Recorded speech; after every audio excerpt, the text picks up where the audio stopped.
Hey, Chris, welcome on the podcast. Good to see you.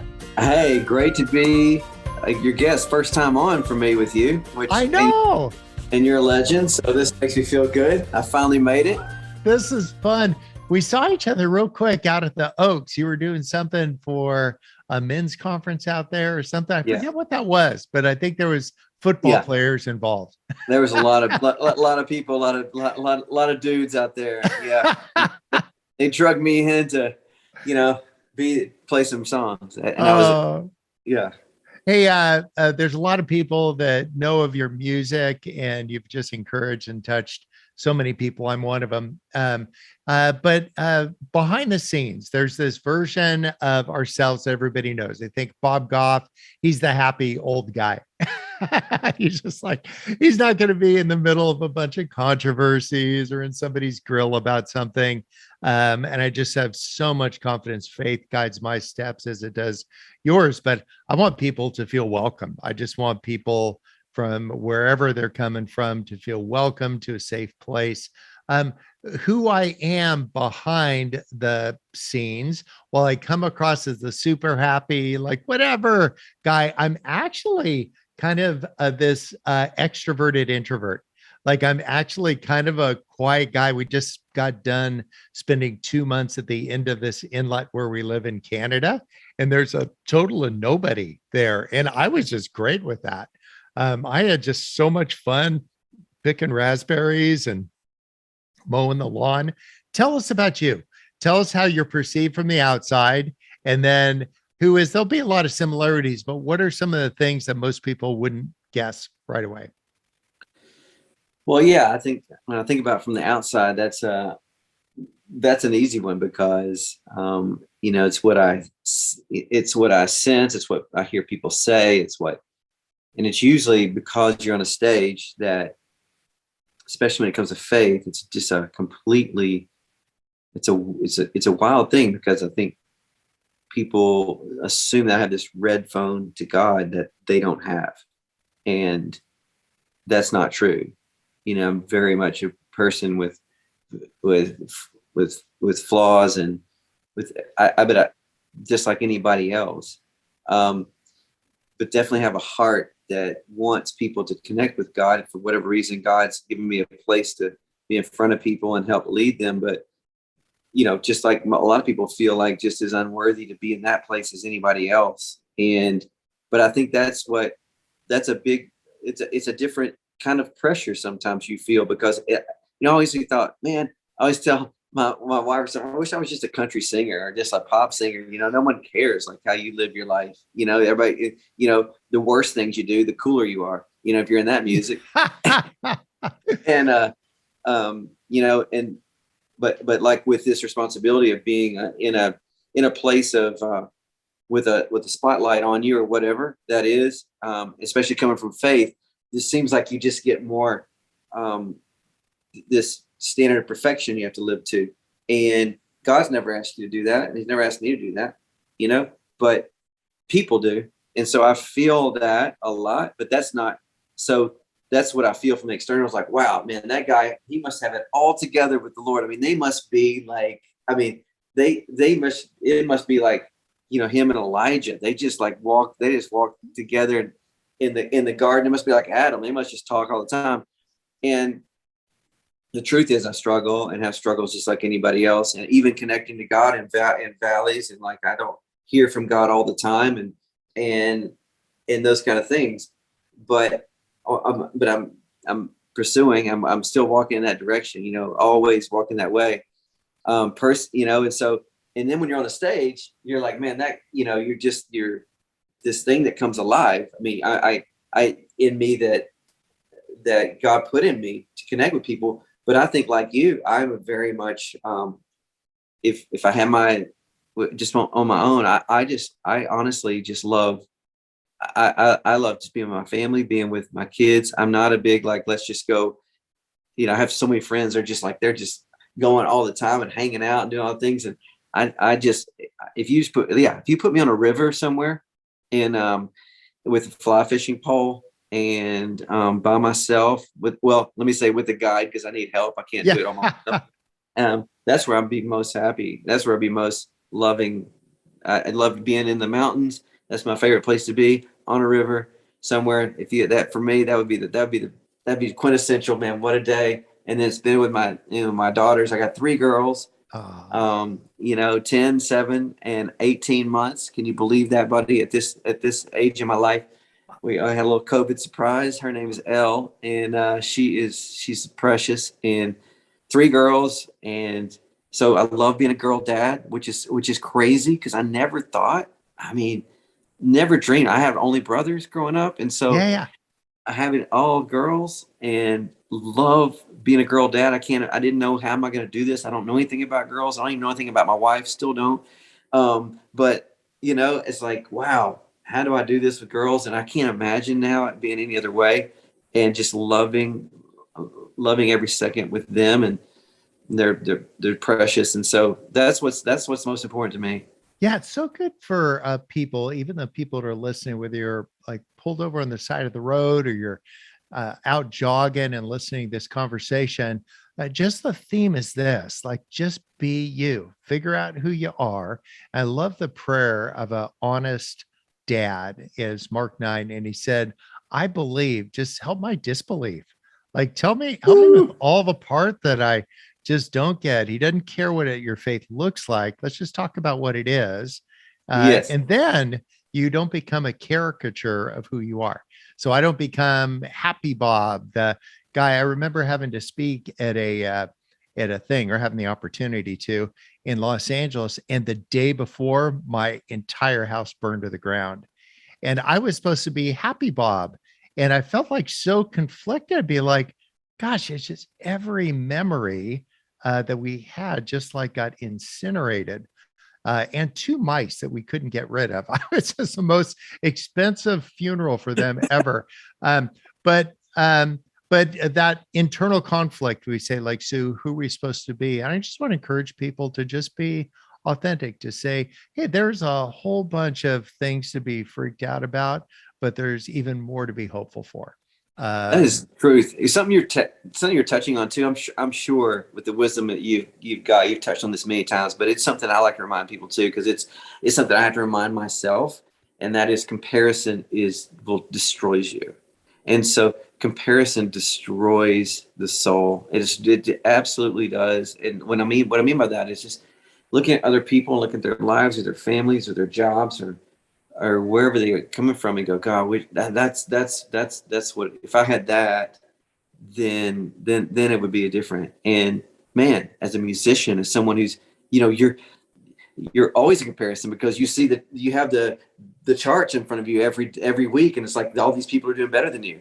And every week, if you look at that stuff and get caught on that stuff, and you're constantly in a game, of like, who's better and who's doing better. And man, that is just horrible. I mean, that's just like, it kills you, the soul. And so I try to like I try to not be in that world so much. So I am completely don't have any social media. Like it's not good for me. And that's just my path, Yeah. Now people say, well, I follow you. You follow me, but you follow my team really. And I'll interject things, but I try not to have it on this phone, because it's just like, it's never good for me. Now that is showing, I'm just being honest with how weak I am. Right here, right at the start. But like for a lot of people, it doesn't bother them. For me, it does, because all it is comparison game. And like, I just don't need to be in that game. I got what God's put in front of me with my family and my girls, and the work He's put me to do. And that's where I need my head's got to be, and it can't be like, well, I should do it like they do it or something like that. And so I don't know why I got into all that, but that's a big part. That's just like super practical stuff. There's this real honest prayer that I have before I have an opportunity to say something to people. And I want to take away everything that I'm known for, and whatever's left is who I am. So take away Bob the lawyer, take away Bob the author, take away Bob the happy dude, strip all that away, and whatever's left is who you are. That's who you get today. And that's just a really honest kind of centering prayer. So I don't feel like I need to be whoever somebody is hoping I'll be. For me, we operate in terms of availability. I'm guessing a little different. So I put my cell phone number in the back of 2.5 million books. And so, so I get quite a few calls every A little day. bit different. Little different. And for me, that's been really centering because I'm just thinking about how I came wired from the factory as a flaming seven. And I just love how Jesus was constantly interrupted by people. Yet I'm married to Sweet Maria Goff, who I think is wired a little bit more like you. So she thinks having me in the room's a lot of people. So how do you navigate availability to people and being fully present? Because we've been at the same place a bunch of times, and you're just there and present with people, yet at the same time knowing your God-given wiring and just settling into that I just like a lot of people is not my love language. Yeah, and it's taken me a long time. I told Lauren, my wife, I feel like I'm in the middle, extrovert, introvert. I thought, she's like, well, we're going to take this test, and the Myers-Briggs, we're going to take it, and I'm going to show you you're just going to show you what you are. I said, I promise you, I'm going to score in the middle. She goes, no one scores in the middle. It's going to show you. I scored exactly in the middle between the two. It was hilarious. But I feel like, and a big part of that is I was such an extrovert growing up as a kid. I mean, I was always the class clown. I never got satisfactory. You get S in conduct. Yeah. Never got it. Never got an S. And never won. Needs improvement.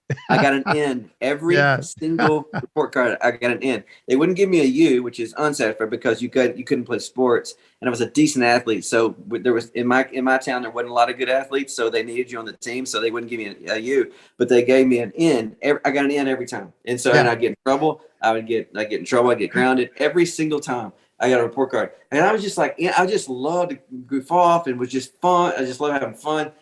And it's interesting, like as I've gotten older, it's gotten more like, and I wonder if it's because of the the crowds of people and what my life has put me in front of. I wonder if that has changed me a little bit. But I would say I would answer that question was, I feel like I've gotten even better at being very present with people upon being married, because my wife would talk to me about that, and she's like, "Hey, I think you don't know how you come off sometimes to people. People are coming up to talk to you," and she's really helped me see that. And I've always been very grateful.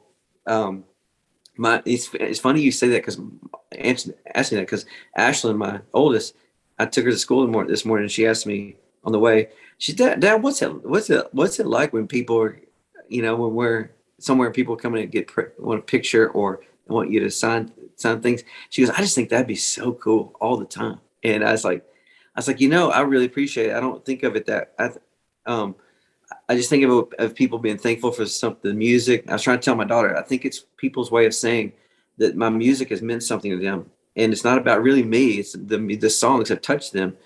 And I said, and what an amazing thing. I was talking to my daughter, what an amazing thing. And I really feel that, like, what an amazing thing that could write a song and it's meant something to somebody in somebody's life at either a hard time or a great time in their life. And it takes people that place. And so that's how I always consider it. So when I'm on the road and I'm doing this work and I'm out there with people, I try to stay in that mindset of like, Lord, thank you. I'm so grateful that these songs have meant something to people, and it really does, and it puts me in that great place of just, because I love people, I love being people, I love great friends, but I can tell, I can feel like at a time where, like, if it's at some point I'm like, okay, my batteries are going down, I better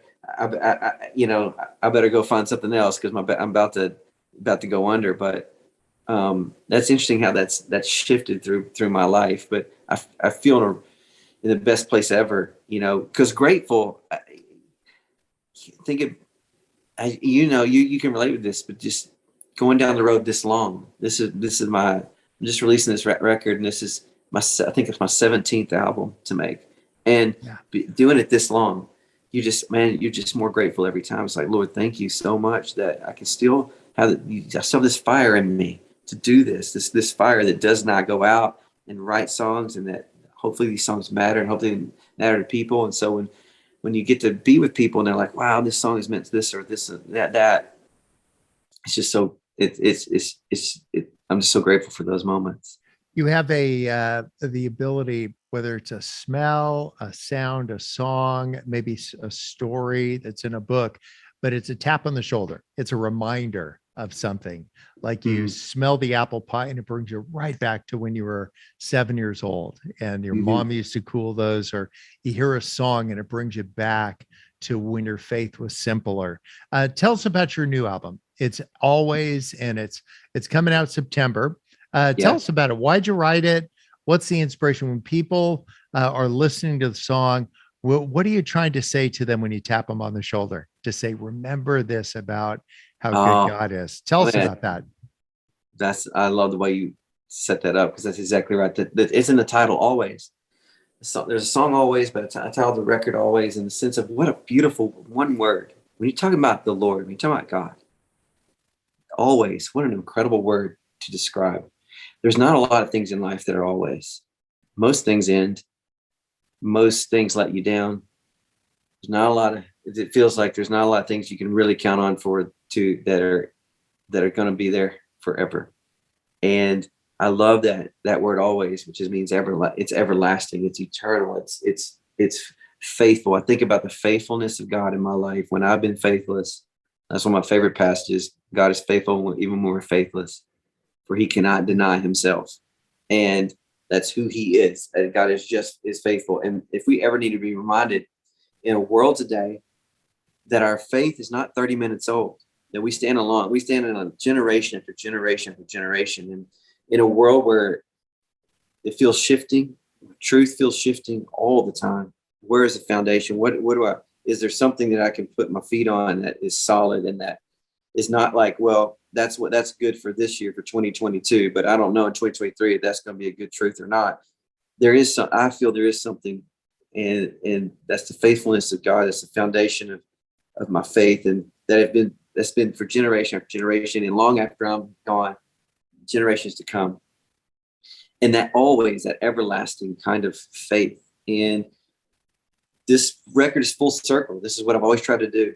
I've always wanted to be, since I started doing this out of high school, I couldn't articulate it this way then, but I can now. And I wanted to give people a voice to worship God, to connect, to point people to, I've never been one who thinks they have the answers. I've never been one who said, man, I got the answers. But I've been one, but hopefully my music points them in that place where they can find the truth. And that's what I want this music to do. Give people a voice to worship God, to connect to something greater than themselves, to hopefully find some songs that are transcendent. There are a few songs on there that are written that way. What I mean by that is that takes us beyond this, what we see around us, beyond our circumstance, beyond our physical self, and to transcend us into something that reminds us of the greater story, the bigger picture, that is really true. That, wow, there is something greater than me. There's a song on the record, Bob, called Holy Forever. And it points people to that. To me, that's the anchor song on the record. It's a song that really captures, hopefully, this idea of the worship of heaven, that there is this word holy, which I think is one of the most powerful. It's one of the most powerful 4-letter words of all. Holy. We're going to hear a lot of that when we get to heaven. Think about that. It says there is an eternal song. There is an everlasting song. And it tells us what it is. It says, holy, holy, holy is the Lord God Almighty. It says day and night, it never stops. That is this resounding anthem of worship of heaven. And so trying to capture that and let people join in, just get just a little touch, help people join in on earth in that song, in that sound. And that sound, it reverberates in all kinds of, mine's just one little sound. I only have the ability to make the sound I know how to make. Just think about all the sound of creation, the sound of all the sound of all the nations, the sound of all kinds of music that comes, but all coming around one great word of holy, which means set apart, which means completely other. This one I'm coming to is not like me, beyond me. That's what holy means. And that's what I try to do with my songs in the best way I can. And this record's really full circle on that, and helping people. Hopefully there's a song on there that really helps them connect in that way in their heart to God. And so that idea of always, of everlasting, is what is it? It's an invitation for people to like, wow, to remember, wow, yes, this is an everlasting, eternal faith. And that this when it comes to worship, it's different than any other kind of music. And when I say that, I'm trying to say it's better, but it's saying it's different in the sense of not trying to entertain anybody, but it's if your soul is connecting to something completely eternal, and that's powerful. And I take great responsibility in that, and hopefully some of these songs help connect people that way. And the legacy that you're going to leave behind for your family, for these beautiful girls, will be a guy that's cracking the door open, inviting people in, and saying there's a fixed point that you can head towards. Up in Canada, the only way in and out of this place is a seaplane or a super long boat ride, and so what you need to have is a fixed point that you're aiming for. And no matter where you're coming from, you know that fixed point, and you can just triangulate on it. So I'm kind of seeing this new album that's coming out as along with your other ones as being creating a fixed point, keeping your eyes fixed on Jesus, not distracted by comparison, not distracted by everything. But thank you for cracking the door open and saying, let's just fix our eyes here wherever you're coming from, whether you've been hanging out with Jesus for 20 years or 20 minutes, or you're just thinking maybe. Thank you for doing that. The album is called Always. It's coming out September 9th.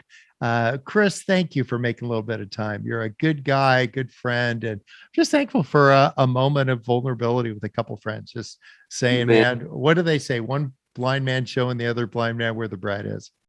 That's the truth, man.